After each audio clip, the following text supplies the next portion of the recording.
تشييع جثمان شهيد البطل عبد الباسط ياسين الملقب بثورة مارع. الله أكبر.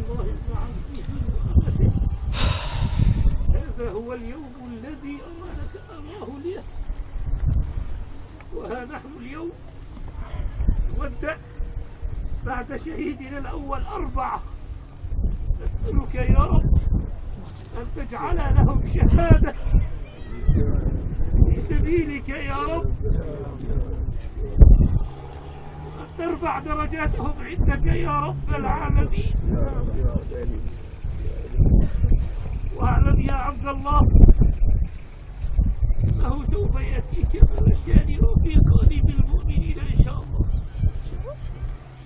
إن سألك من ربك وما دينك وما تقول في هذا الرجل الذي بعث فيكم، فقل لهما بلا خوف ولا ملل: الله ربي ومحمد النبي والإسلام ديني. خلق الله حجة. قال الله عز وجل: رحم الله تحت أطفالك غربتنا وغربتنا.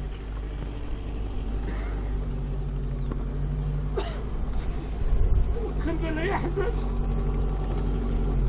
العين لا تدمع، ولا نقول إلا ما يرضي ربنا. على فراقك يا عبد الله صرت محزن.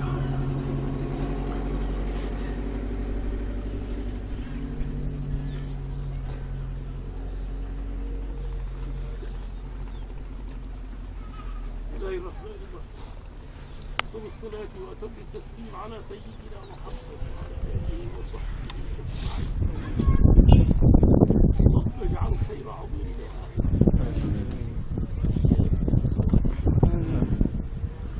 اللهم إنك لنا ذكرت خيرا، أصبح فقيرا لرحمتك وأنت عن عذابه. هذا هو شهيد البطل عبد الباسط ياسين. الله أكبر. الله يستر لنا. نقيه من الخطايا كما يغسل الثوب الأبيض من الدنس. اجعلها له شهادة يا رب العالمين.